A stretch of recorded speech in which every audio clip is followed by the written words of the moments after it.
कवचं वक्ष्ये प्रह्लादेनोदितं पुरा सर्वरक्षाकरं पुण्यं सर्वोपद्रवनाशनं स्वाहा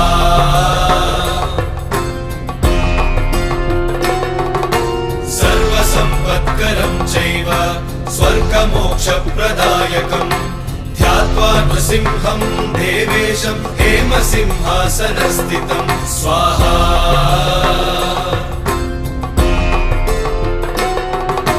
विवृत्तास्यं त्रिनयनं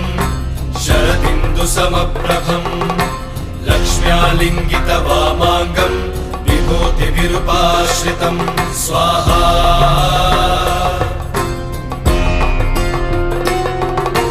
चतुर्भुजं कोमलाङ्गं